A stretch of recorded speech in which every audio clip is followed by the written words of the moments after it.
Good evening, everyone. Good evening. Teacher. My name is Tom McElwain. I'm Director of the Master of Health Administration program here at Clayton State. And it's my distinct honor and pleasure to welcome our Gymwood speaker for the evening. John Quinn is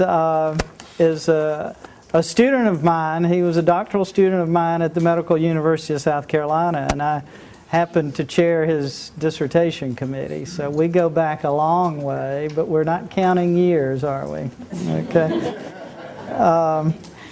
He's CEO, Chief Executive Officer of Spalding Regional Medical Center. It's a 160-bed for-profit hospital down in Griffin, Georgia, and he also runs the hospital in Jackson, which is a critical access hospital there. I think you've been at Griffin. You're going to talk a little bit about your timeline, but you've been there, I'm counting, about 9 years or so. Before that, he served as the Chief Operating Officer at South Fulton Medical Center, which is just right up the road in East Point. And he also, he was COO there. Before that, he served as COO of the Doctors Hospital in Springfield, Illinois. And he worked with Ramsey Healthcare, a behavioral health services company. And he's been regional vice president and vice president. He's going to talk a little bit about, he's going to kind of follow his career path. He has over almost 30 years of experience. Okay, 25. Okay. And what, right. We're close to the same age, so I can,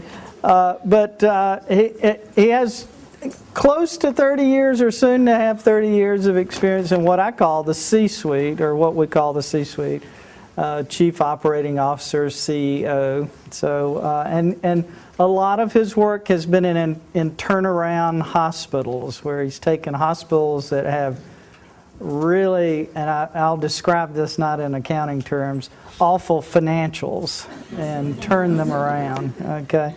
On the personal side, he's an avid golfer. He's a skier, you know, and probably more than anything else, he's a cyclist, a bicyclist. Okay, so he does that. And if you talk to him long, you'll discover he has a good eye in photography. So he's a photographer. He earned his bachelor's degree in psychology, and he also got a bachelor's degree in nursing from Cornell.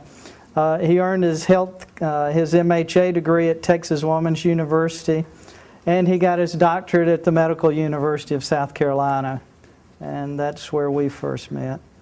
One of the most important credentials that he has is that he is a fellow in the American College of Healthcare Executives. That's the credentialing organization for managers in healthcare management.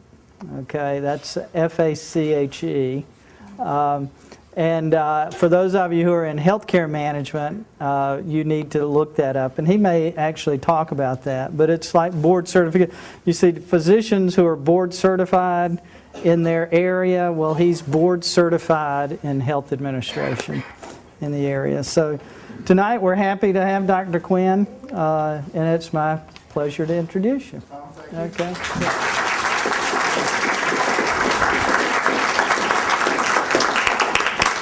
Well, it's great to be with you tonight. Can everybody hear me? Pretty good?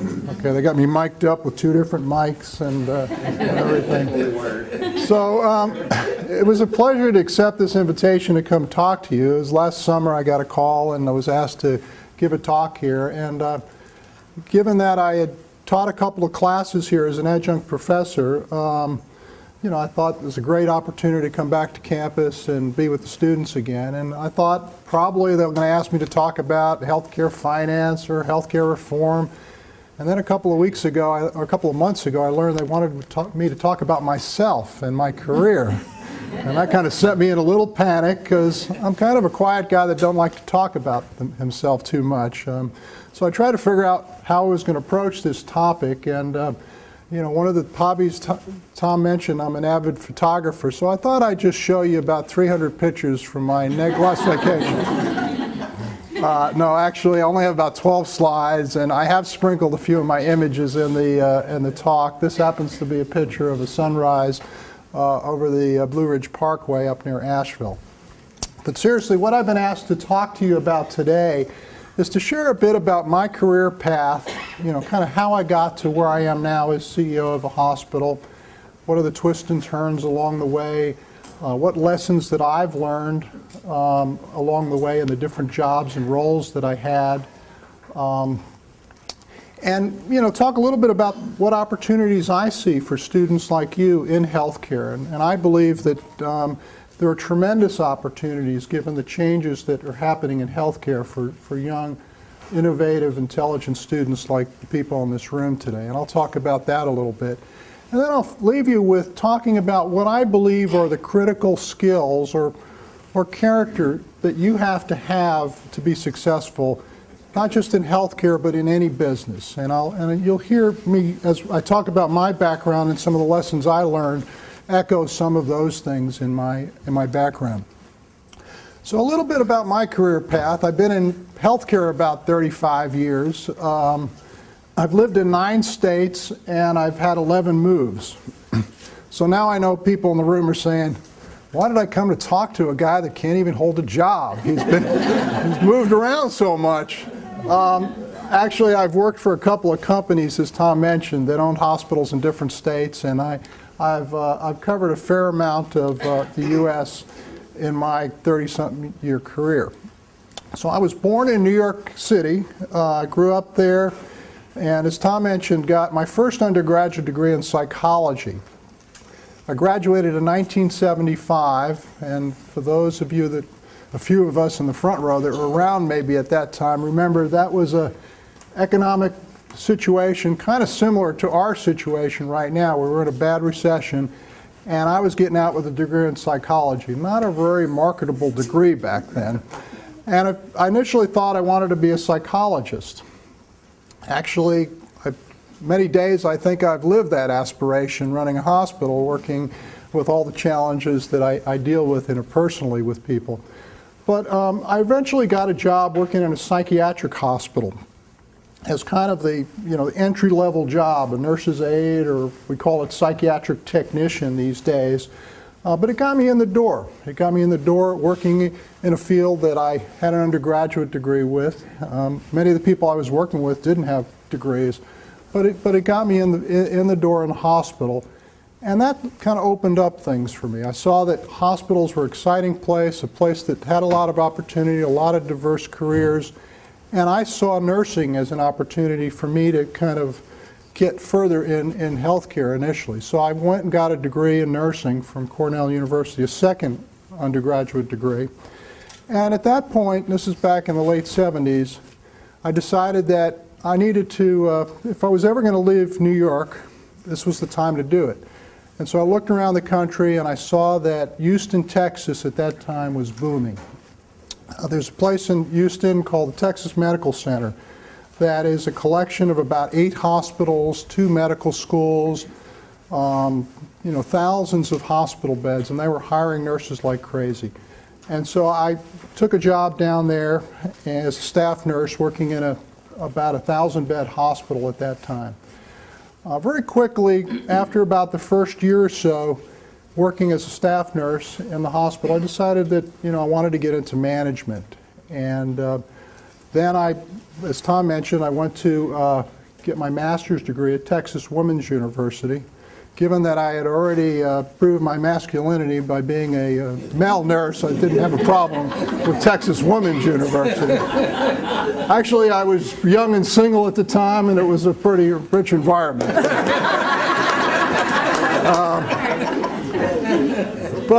So I got my, I was working as a nurse. I got my degree in hospital administration and healthcare administration, but I really had no experience in management at that point in time.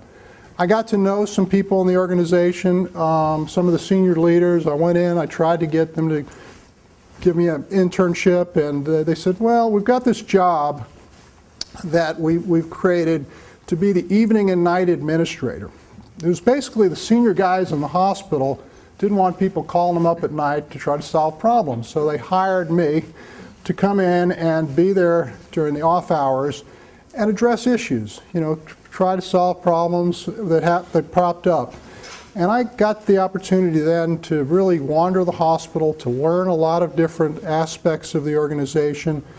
And my job was really, literally, to deal with whatever came up. Sometimes it was nursing and housekeeping, fighting about pillows. Other times, we were a big trauma center. One night we had a policeman shot in our town, and every cop in Houston descended on the hospital trying to, you know, run our emergency department. And as a young 20-something-year-old, I had to try to control that crowd. I learned about coffee, donuts, and the senior officer were the ingredients to solving that problem. But that role gave me an opportunity to interact with people at all levels of the organization, and I took that opportunity. I'd come in during the daytime, I would participate in administrative meetings, I would go to other departments and kind of learn about what those departments were about. I kind of created my own internship, and that led to an opportunity to run the radiology department in that hospital. It was my first real management job. I was managing something I knew virtually nothing about before, but just using my skills in management and communication and things like that to learn all about radiology, learn about the technical sides of things. I was managing 125 people. I got to learn about working with doctors. I got to learn about, you know, purchasing equipment, supplies, things like that. And so that was a great experience for about 3 years. And then kind of the next step in my career path normally would have been to get a job as an assistant administrator and running a couple of different departments.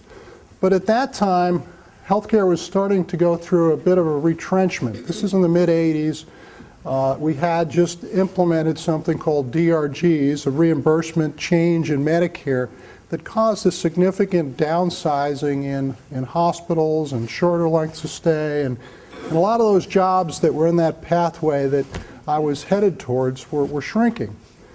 But there was another field at the same time that was kind of booming. It was private psychiatric hospitals. And this kind of played to my earlier start in healthcare and education and working in a psychiatric hospital. So I looked around and I got a job initially as the administrator in training for this company that owned about 50 psychiatric hospitals. And the deal was I'd go to work for them, I would go and spend 6 months with one of their senior administrators, and whatever time a hospital opened up, I would be given the opportunity to be the administrator of that hospital. So I moved to Dallas, and I spent 6 months being the administrator in training with a gentleman there that had been working for the company for about 10 years. And then one day they called me up and told me where they wanted to go, and I was excited. I went home, talked to my wife. I said, we got the assignment. We're moving to the coast. And she said, great, California? No. Oregon? Florida? And she listed about 6 or 7 other states and got really frustrated. I mean, so I listed every state. Well, she didn't realize that Mississippi had a coast. It's a very small coast, but it's got a coast. So I moved to Gulfport, Mississippi, pre-casinos now. This is in the 80s. To manage an adolescent psychiatric hospital. And Tom talked about turnarounds. It's been open 3 years. It was a 60-bed adolescent psychiatric hospital. It had about 8 or 10 patients on average in it. It was losing $1 million a year, which in the scale of psychiatric hospitals that then was pretty severe loss. And this was my big opportunity to kind of make a mark. So I got there and spent the first month trying to figure out what happened, what was going on. I saw that the facility was run down. The kids had kind of taken over the place. They knocked holes in the wall. They had destroyed all the artwork that was up, and the management just kind of left it down. And although the place was only 3 years old, it looked pretty run down. And a lot of our management staff and team were fairly demoralized about what had happened at the hospital. So my job there was to get that turned around. And so I decided that I had to do something to start showing change in the organization, and the best way to do it was fix the facility up initially. The old broken window theory. You know, I decided that, you know, I got some money from the company, we repaired the hospital, we put new pictures up, and anytime anybody tried to destroy something, we were right there on the mark trying to fix it. Because I was trying to change the impression and the image of that hospital from a loser to a winner. And, you know, we proceeded in hiring some additional management staff, to looking at what our relationships were in the community with juvenile justice and other potential referral sources, and worked pretty hard over about a 1.5 year period of time, and I was able to get the hospital turned around, you know, so it was seeing 30 or 40 patients, it was making money, and, you know, had a strong future. In fact, a year or two after I left, they expanded the hospital.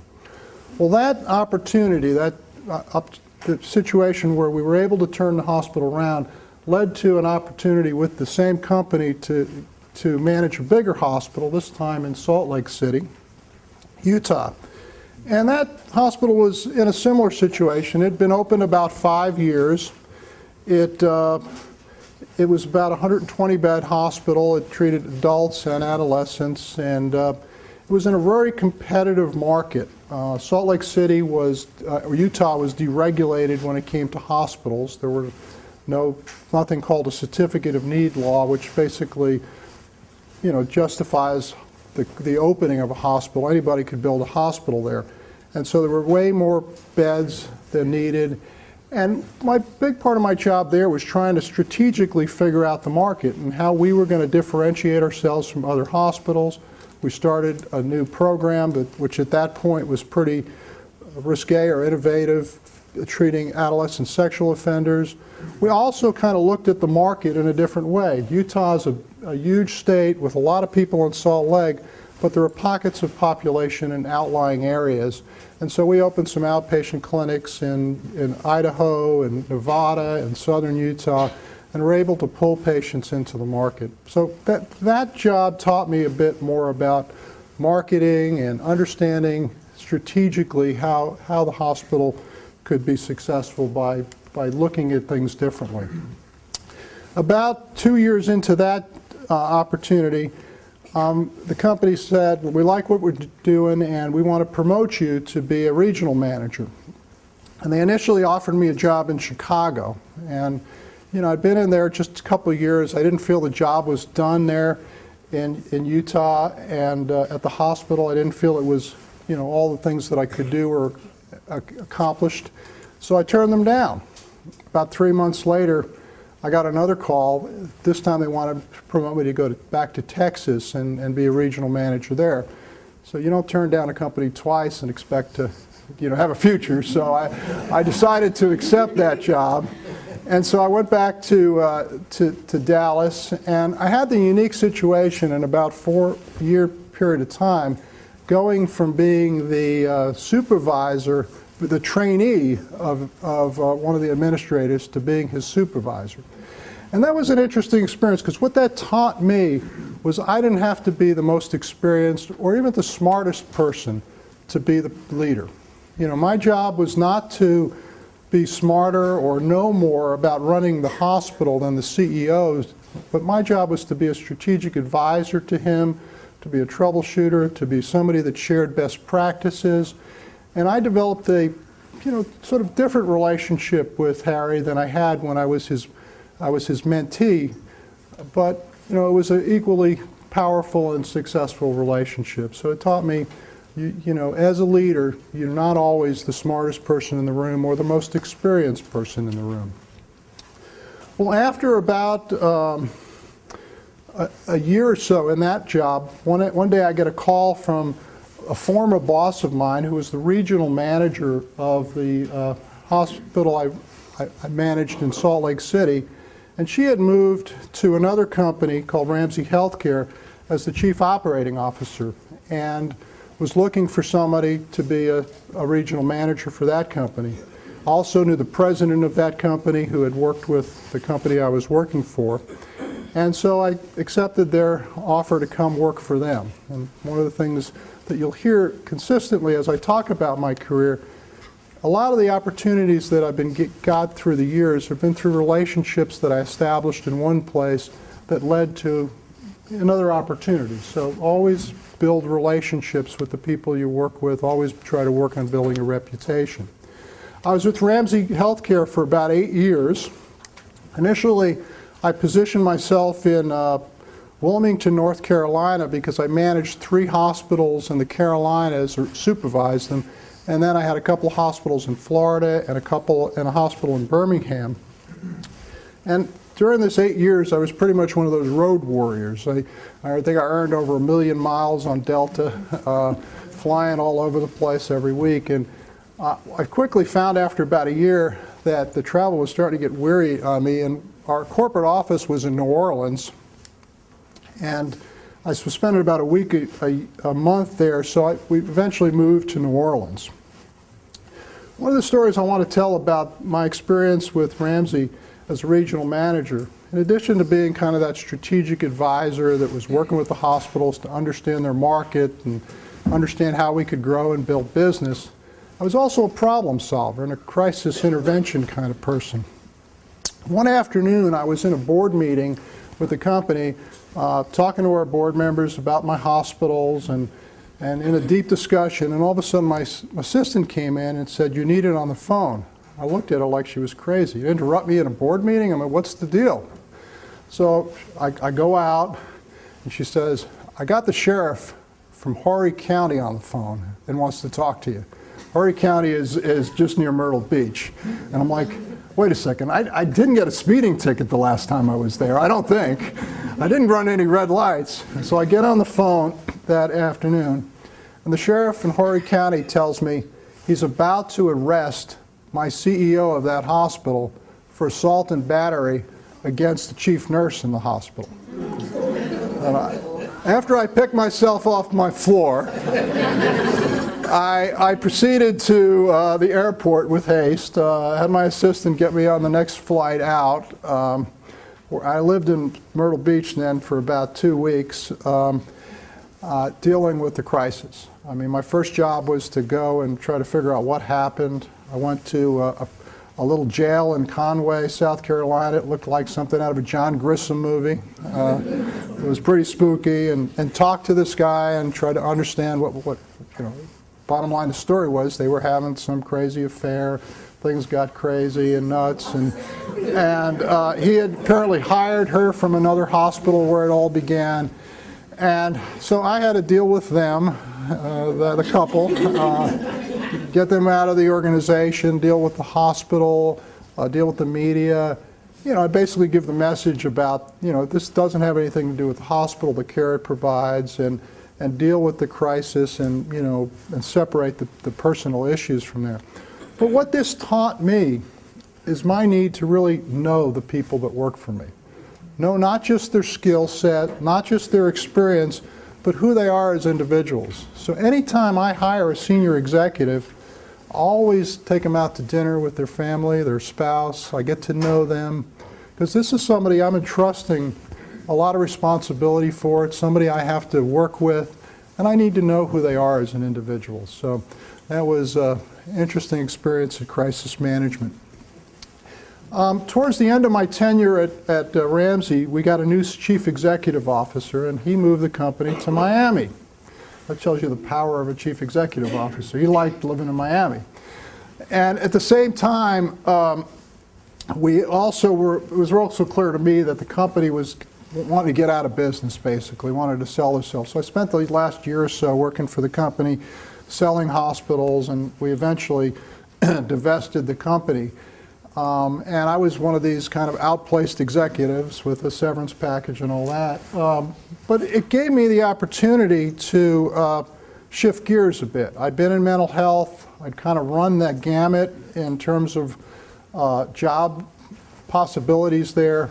And I wanted to get back in the acute side of things, in the general medical hospitals. But I was facing somewhat of prejudice because I'd been in mental health for about 10, 12 years. So I looked around and I said, I'm willing to go anywhere, take any job that will get me back in a management role in healthcare, an acute care hospital. And just like before, I leveraged on my background and experience to get an opportunity. I went to work in Springfield, Illinois at a for-profit independent hospital that had a large psychiatric unit as part of their 200 beds. So I used that psychiatric experience. That's something that they wanted. And what I was looking for was an entry back into acute care. It was an interesting experience in that this hospital had formerly been owned by a company called Humana. You might be familiar with Humana as an insurance provider these days. But back about 20 years ago, they owned a bunch of hospitals, and they got out of that business. And some of the executives that I worked for up in Doctors Hospital had bought 4 hospitals, and they decided they were going to joint venture these hospitals with doctors. So they set up this limited partnership, and they got this hospital, about a 200-bed hospital in Springfield, Illinois, in a joint venture. I did a little bit of due diligence before I took the job. I looked at the profit and loss of the hospital. I mean, it seemed like it was doing okay, maybe not great, but okay. But what I didn't look at was their cash position. And one of the things about a joint venture and a situation like this is they were undercapitalized to begin with. They started the business without a lot of capital. And then to keep the doctors interested in the first few years of its existence, they paid out distributions to the partners of most of the earnings, so they retained no earnings in the business. And I'm sure most of you realize that businesses don't survive without cash and reinvestment in the business and equipment and stuff like that. So I learned how to manage cash in this business, and I learned that cash is king in any business, because some of the experiences I had was, you know, when our chief financial officer would go on a vacation, it became my job to look at the cash that came in every day and decide which checks that were sitting in her desk drawer that we could mail that day. Because, but I had to keep an eye on the payroll that was coming up in a week or two. So it was an interesting experience. I mean, I eventually, after a couple of years, decided it was time to move along when the partners were beginning to talk about selling the hospital, which they eventually did. And at that point, I got an opportunity to join Tenet. This is about 2001, and come to Georgia. And again, it was a relationship that I had with somebody in another company that led to an opportunity with Tenet. I had worked for a gentleman called Reynolds Jennings. He was at one point the president of our company. He moved back to Tenet, and he was the regional vice president over the eastern part of the United States. So I got a job as the chief operating officer of South Fulton Medical Center in 2001, right after Tenet bought that hospital out of bankruptcy. If you know, South Fulton is in East Point, not the greatest neighborhood in the world. It went through a lot of struggles. The hospital actually went into Chapter 11, and we purchased it. So I came into an environment where I came out of an environment where we were, you know, managing cash every day, into an environment where I was spending $10 and $15 million a year on capital investments in a hospital that had been neglected for a few years. So my job there, part of the turnaround team of that hospital, was to kind of refurbish the hospital, put new boilers and chillers, and do all the things that hadn't been done in the last 10 or 15 years. So it gave me some good experience in managing that kind of situation. And then after a couple of years up there, I was given the opportunity to come down to Spalding Regional. And my job down there as the CEO of Spalding Regional is to be the leader of the organization. And really, how I view my job is to improve things.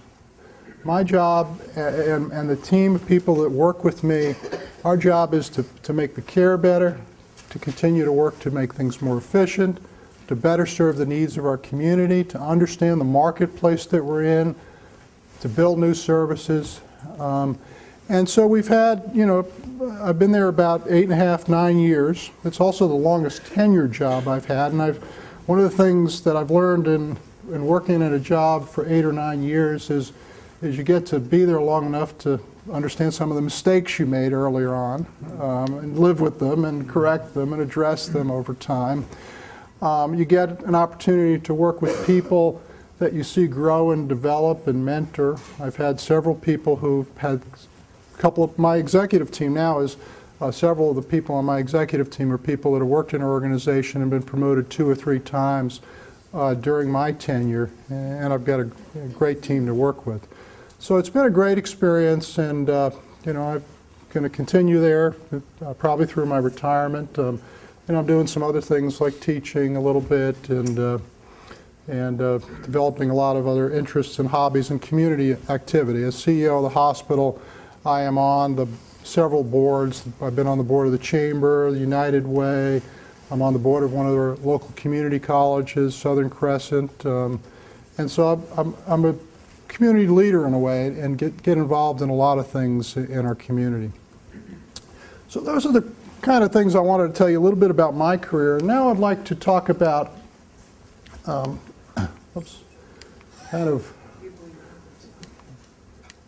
went the wrong way.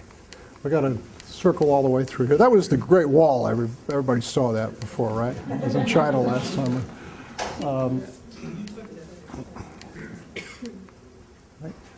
I'm getting tired just looking at that. All right. So my point to make here is that I think there's a great opportunity in healthcare over the next couple of decades, really, because I think we are facing a kind of critical tipping point in healthcare right now. You know, a lot of people will probably ask me questions about the healthcare reform bill and what do I think about Obamacare and kind of what's going to happen in the future. Well, I don't think it matters too much, really, whether the Supreme Court makes a decision on the case they're going to hear next week that the individual mandate doesn't hold up, or whether the Republicans get in and decide that we're going to try to repeal the health care bill. The dynamics that are pushing change in healthcare are basic economic dynamics that are not going to go away. The two things that are really driving change are, one, our overall economic condition in our country and the fact that we've got this growing debt, over $15 trillion, and that we're spending, you know, over $1 trillion more than we take in our federal government over the last several years, and there's no fixing this without addressing health care. Health care has been, you know, rising. You've seen these numbers before. This is a couple of years old. We're at over 18% of the gross domestic product at $2.6 trillion. And even though the rate of growth is slowed, it's growing way faster, even at 4% than the economy is. And, you know, I could spend another 3 hours talking about, you know, the reasons for this change and the projections about what's going to happen if we don't get a handle on this. But I think everybody agrees that there has to be some change in the way we pay for care and the way we deliver care in this country. And that creates tremendous opportunities for innovation and careers in management of healthcare. I think that you know, some of the fields in healthcare that are just going to explode. One is information technology.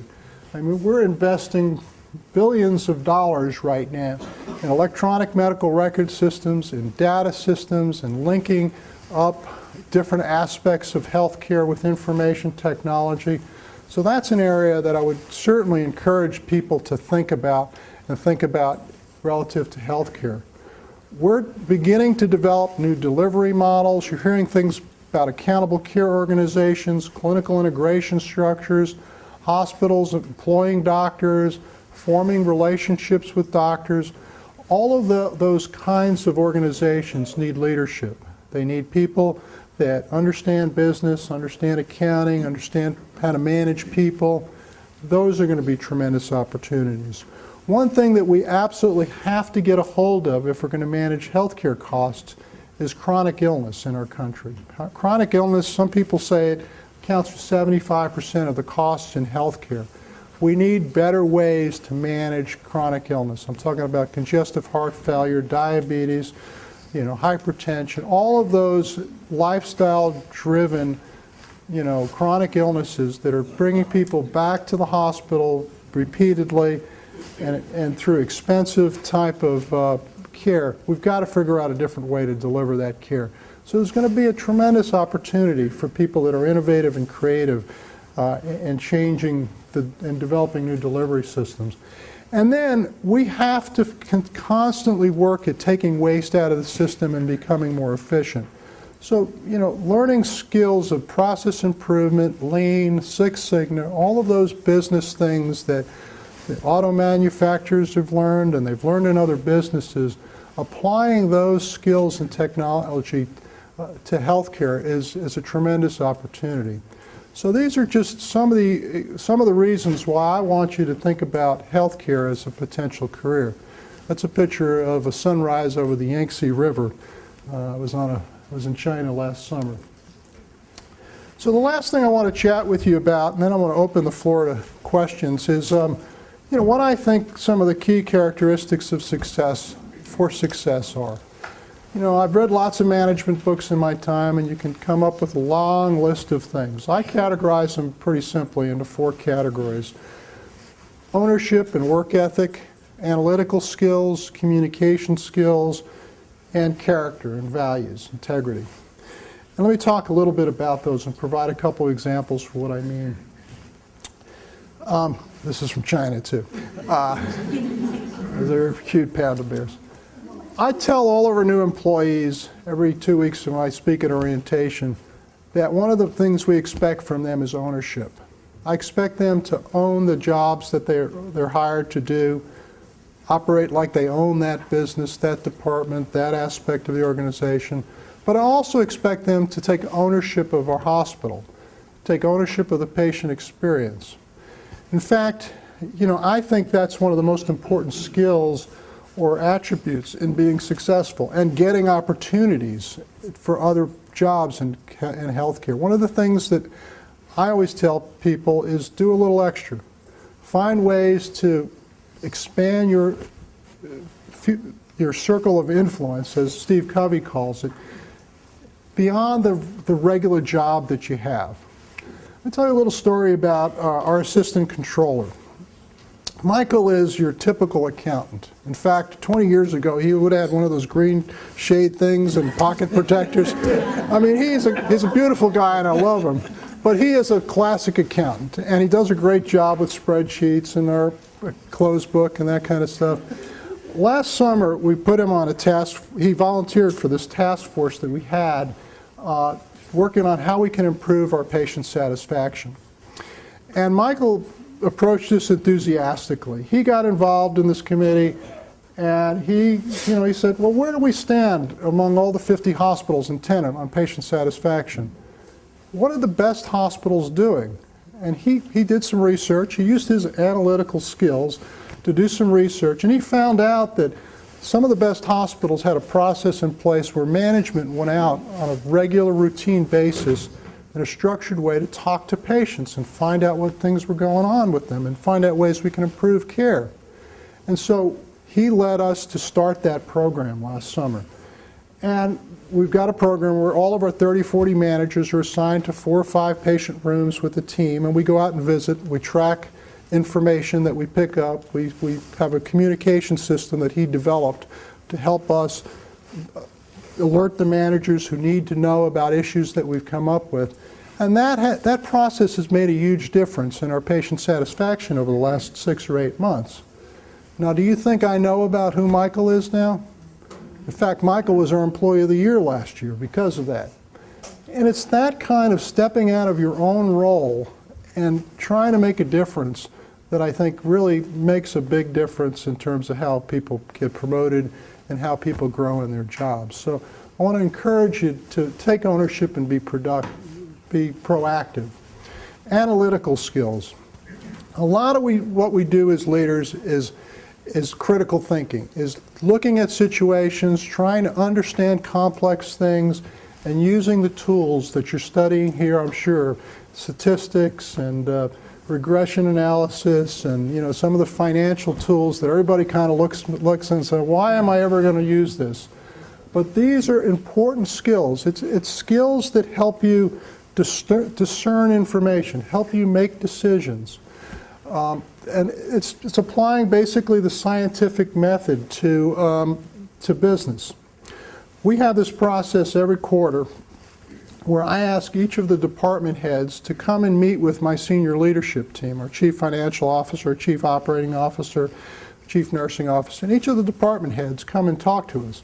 So the Department of Radiology director comes and talks to us, and he's responsible for telling us about the trends in his departments, what volume looks like, what his turnover rates are, what are the key metrics that he looks at to manage the success of his business. He also talks to us about the goals that he has and how he's progressing along those goals. And what I'm looking for in that analysis is I want to know that he understands the nuts and bolts of running his business. He's able to draw valid conclusions about why things are happening or why things are not happening and what we need to do to make things better. So statistical tools and critical analytic skills are very important in terms of business success. Communication skills. These are this little kid in China didn't know any English, but she knew how to communicate with me through her smile, and that little peace sign absolutely made a connection with me when I took this picture of her. One of the things I want to talk about communication is, writing is not a lost art. Unfortunately, these days of texting and emails, we've lost the ability to put together 2 pages of paragraphs and say something in a concise way. But I want to tell you, and I want to encourage you, that that is an important skill that you've got the great opportunity to get nailed here at school, and I encourage you to do it. When I'm trying to get $7 or $10 million from my company for an expansion project like the one I've got going on right now, I had to have the ability to put down in just a couple of pages the summary of why we needed this, what this project was about, what it would cost, and what the return was. I had to attract the attention of our senior leadership. Now, I had to come back and defend that and talk to them in person, but if I was not able to communicate in writing in a very succinct way the importance of this project, it wouldn't get the attention it needed by our senior leaders in our company. So writing and the ability to communicate, it's all about developing relationships, developing trust in the organization. Our success as leaders, our power really comes from our ability to develop trust with people. And it's all about developing relationships and building teamwork. So communication is another critical skill that we have to have. And the last thing, and now it's going to sound like I'm at church on Sunday, but a lot of it's about character and integrity. It's about building a reputation for reliability. It's about meeting deadlines and meeting commitments. It's about honesty. I'm a Rotarian. Our motto is service above self. If you look at the literature, the business news these days, you see a lot of stories of failed businesses that had focused on the short term. There was an article last week about a former manager at Goldman Sachs that's accusing Goldman Sachs of focusing now on making money from clients versus making money for clients. You've got companies like Enron and WorldCom and all these companies whose leaders got focused on the short term versus the long term. So I believe that integrity and building a reputation for reliability and trustworthiness is a key ingredient for success. Well, again, it's great to be here with you. I'm going to now open the floor up to questions, and I should have said that earlier. You could have interrupted me, but now I just want to have you ask me any questions you'd like. John, when they do repeat, can you repeat the question because they're taping? I can repeat any questions that come up. Anybody got a question? We won't start with the first one, we'll start with the second one. That's a little bit easier to go with. Okay. There's a second question right here. Here's a second question. With the implementation of Quick ER, have your facility reached the projected goals by implementing that service to your patients? And also, how is the patient satisfaction to that? And if you have met your goals, what are those goals? Okay, great. There's about 6 questions there, so she's asking about this program we started called InQuick ER, which is a ability to kind of go on the internet and reserve your spot in line, basically, in the emergency department. So if you went on the internet right now at 7:20, it would probably tell you, if you come to my hospital by 9:30, we'll see you in 15 minutes. So you're waiting there. Have we met our goals for the program? I think we haven't in terms of the number of patients we anticipated. We're seeing about 30 or 40 patients take advantage of that a month, which is a lot less than we thought we would. We marketed that initially and saw a little bit of a flurry. The patients who have gone through that process have liked it. We've got great response because they're basically waiting at home versus waiting there. Financially, it has helped us attract some of the patients who have better insurance, frankly, than our average clientele. So it's achieved that goal, but it hasn't materially increased volume in the hospital. It's a good series of questions. I actually have one more to Okay. add on to that. Do you plan, what are your marketing strategies? Do you plan on to make the increase from 30 to 40 patients a month to increase to what your goals were? What do you plan to So what we're doing with our emergency department right now is we just started a physical expansion program. We've had a challenge where we've outgrew our space. And that was part of why we wanted to implement this, so we wouldn't have everybody waiting in the waiting room. Maybe some people would be waiting at home. So we just started about a month ago a $7 million expansion project of our emergency department that's going to take this year. And we're also working on how to manage the throughput of patients while we're doing this. I don't know if I answered the question, but that's what we're trying to do there. That process, that program was. It was a little bit about trying to attract patients, but it was also about more trying to create a better experience for our patients and provide another way for them to wait for the emergency care they needed. But not real emergency care, because they couldn't wait, Right. Good questions. I have a question. How do you measure your efficiency correctly, and do you do a lot of benchmarking to see where you are in relationship to other institutions to see whether you're efficient or not? Or how do you go about Okay. improving your efficiency? So the questions were, how do we measure efficiency and how do we benchmark against other organizations? So we benchmark in a lot of ways these days. There's more and more publicly available information on quality right now because we have required to report information on quality. So we've got a lot of benchmarks there. In terms of efficiency, efficiency is inputs versus outputs, right?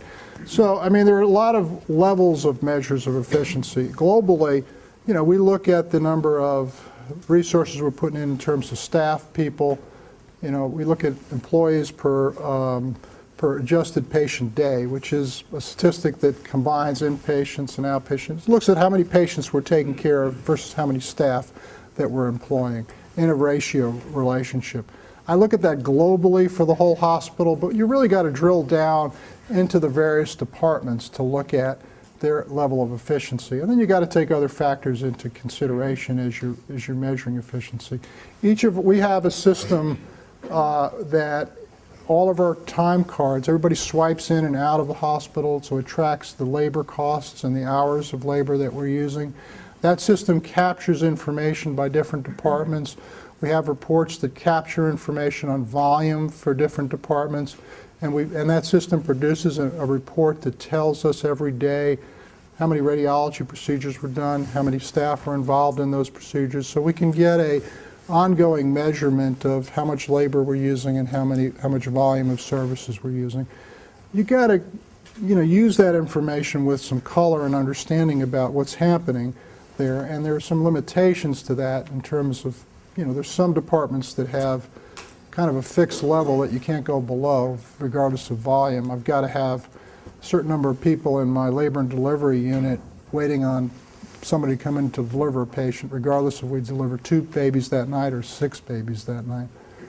So, but we do have ways to measure labor costs, We also have ways to measure other supply costs and procedures and stuff like that. After implementing like Lean process and Six Sigma, how often or how soon do you see results in, like, or at least from a logistical standpoint, an improvement in your efficiency and lowering in cost? You know, it depends upon what we're doing and what we're looking at. You know, examples might be, you know, the operating room where we're looking at patients that come in for instance, a hip replacement, which is a very fairly routine procedure where there is an opportunity to kind of streamline the process, and pretty much patient A versus patient B. It's a fairly systematic way. It's something that can be looked at routinely. And so we've studied that. We've analyzed, you know, the supply costs involved, the labor costs involved, how we integrate rehab into that, you know, early, getting patients educated ahead of time helps prepare them better and maybe shortens the length of stay. So we did an analysis of all that, and I mean, I think it was probably a 3 or 6 month process to really see that the things that we're putting in place actually, you know, result in significant change. It's a little different in a service business than it is in a manufacturing business, where you can tune up a piece of equipment or change a position on an assembly line. In a service business, you've got to look at how we do things and make some changes in how we do things, and then systematize those enough so that they become consistent. And then, you know, but a lot of what we deal with in healthcare, there is some variation because we're dealing with people. Well, in your discussions about working with turnaround hospitals, you indicated that sometimes you'd go in there and they'd be a little run down, and you'd use techniques to basically improve morale or, you know, image of the hospital, and that seemed to help the blood that was there work better. Do you find typically that improving the system around the blood that's there is better than having a system that works and then rolling in new blood in and out, new employees? When you say new blood, I mean, I think of, you know, O positive and rolling the Red Cross there versus hiring new people. Well, I mean, you got to assess the people in the organization. I mean, and it takes a little time to assess the people in the organization. Do they have the talent and motivation, and will they rise up to a new culture, a new level of expectation? Because a lot of times, if you go into an organization that is kind of in a spiral down, you know, good people will get demoralized, and they'll rise to the level of expectations of the leader in the situation. So making decisions about people's got to be individual, and it's got to be done, you know, over time.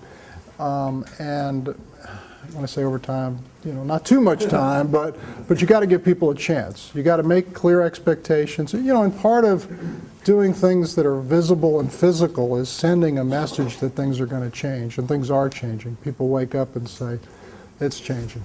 So I'm getting one more question.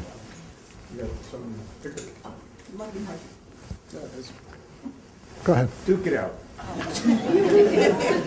Now, for someone as myself, the closest thing I've ever come to a hospital is either delivering children or going for minor checkups. Well, good for you. Awesome. But my question is, I myself, I'm in the School of Business. I know a lot of us are economics majors. We're going into the private sector. What would be our contribution to the healthcare industry? Like, Or how do you get in the door? or how would you even get into the door? Well, I think, you know, you look at what you might have to bring. So, you know, business economics major, there are jobs in accounting, there are jobs in potentially materials management, there are jobs in budget, you know, working in budgeting and things like that. So getting in the job, you know, the example I gave of our assistant controller, if that guy wants to become the chief financial officer or something, he's got to expand beyond the original scope of what he learned in school. But he got there because he was an accountant. He had some business background. And so, you know, use what you've got. You know, if you've got a background we're working in a restaurant, we've got a cafeteria, okay? You know, if you've cleaned things, you can maybe manage the housekeeping department. Look at what background you bring to the job, and then use that as a launching pad. How about a round of applause for our speaker?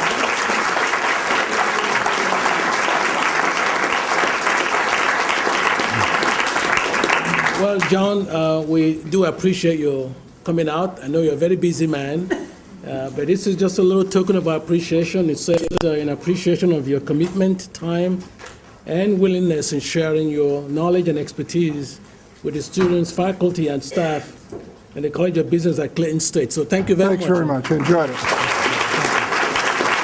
Thank you.